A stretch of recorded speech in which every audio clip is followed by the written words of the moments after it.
Hello everybody and welcome to the first episode of my vlog, Stitching Corner with Kirsten Edwards. I'm going to use this vlog to talk about my current projects, being facts from embroidery history, books, embroidery books, craft books that are interesting, and I'm also going to talk about various tools and threads that I use as I stitch. I hope you'll enjoy this vlog as I have making it, and I enjoy getting to know you through the comments as well. Today I'm going to start with a crochet blanket that I have been making for a friend. It's a baby blanket. This is the wool. It's just a normal acrylic wool that I actually picked up from the reject shop for $2 a ball. So here's one here. It's 8 ply. And you can get them in variegated colours, and then you can get the plain colours as well. I walked past the other day and I was really tempted to buy some more, but I just held out. I just do one project at a time and not go crazy. But crochet is really awesome to do during the winter. It's winter here in Australia, because you can just snuggle it up with on your knee, and then you can just keep crocheting into the long hours of the night. You memorize your pattern very quickly and it's very easy, and I really enjoy it. So here are the squares that I've been making. So basically I'm just using these two colors, and then I crochet this simple square, granny square, and it's using triple stitch, and I do a different center and a different outline, and I alternate it. So have I got a white one? No, they're all the same. I'll find a white one. Here we go. Here's a white one. And then I have this one. And then once I've made those squares, I sew them together like this. And this is about, you can't see the width of it, but it's, I think it's 12 squares wide, and it will be 12 squares. It's going to be square. So I'll need 144 squares. And it's an interesting technique. I was sewing it together and there were all these loose ends with changing colour and starting and finishing and so forth.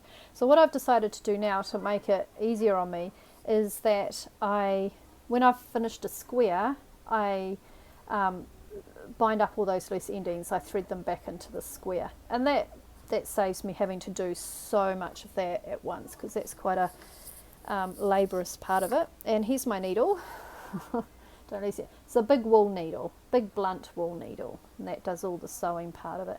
And I am loving this. I am really enjoying it. I'm loving how it turns out. This is the back, so you can see there's a ridge where I've sewn two squares together. So on the squares together you get this ridge, so you can easily see the back and the front. Yeah, so I'd love to see what crochet projects you are making. I'm sure there's some wonderful projects out there. Okay, now I'm going to talk about a stitching project that I've started, and it's called the Sultan's box, and I'm designing it as well, and this is the inspiration for it. So this is an actual gold box that was sold on an auction website, and it's called the Sultan's box. So you can see it's probably made of gold, and it's a series of triangles welded together by the jeweler. And I just thought, I wonder if I could make that for stitching, for cross stitch. So it's been going through my head for a while. I've done some experiments, played with thread and that. I'm going to give it a shot. So I've come up with a pattern, and this is just a hand-drawn pattern on graph paper. Now the key to it is, because you're joining triangles together, the sides all need to be the same length. So it's easy to do that with crosses along the bottom, but these also have to be the same length. So not the same number of squares, but the actual same measured length. So it's going to make some of this back stitching interesting, but this is what I've got to do to get it right. And then these are all the stitches going around it. And then in the center here, I'm going to put a jewel. Now I will show you some of the stitching. So I've just started.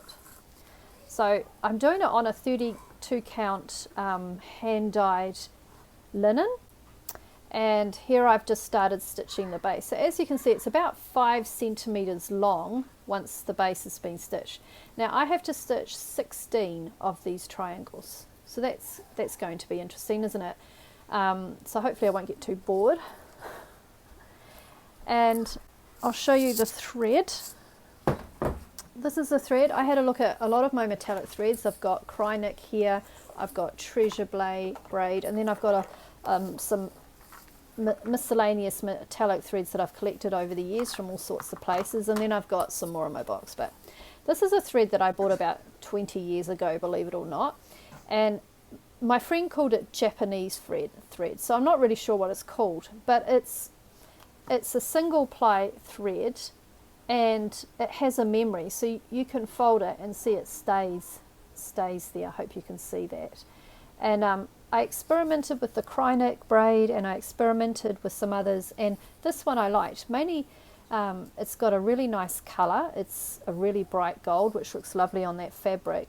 And I also like the way it's stitched up. So I've never used this thread before, so I'm looking forward to using it on this different project.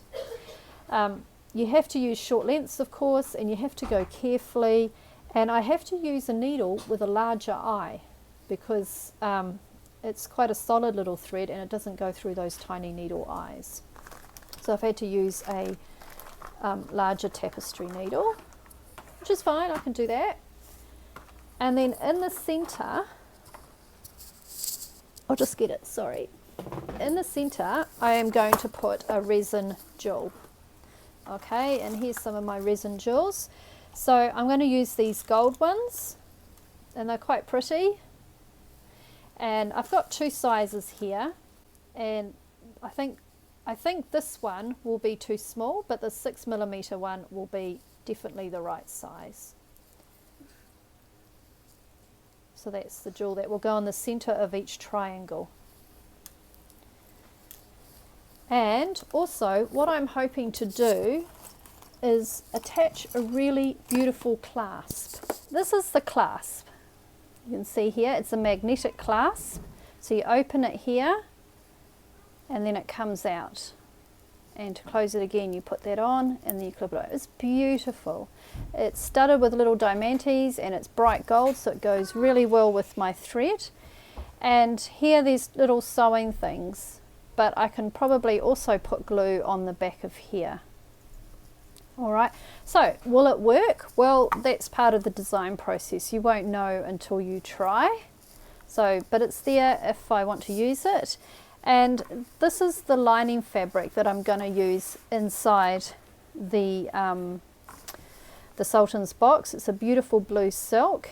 So basically with the pattern here, you have to do back stitch around the edge, and then you finger press over the edges, and you will whip stitch the triangle parts together. But before you do, you will have to slip stitch on a piece of this blue silk onto each one.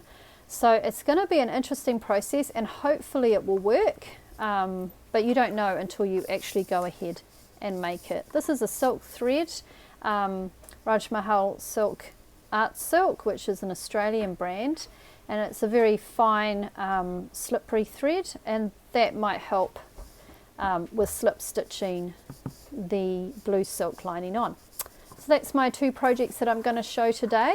I hope you've enjoyed this first vlog, and I hope you will join me next time. Feel free to leave comments and please press the subscribe button. Okay, see you later.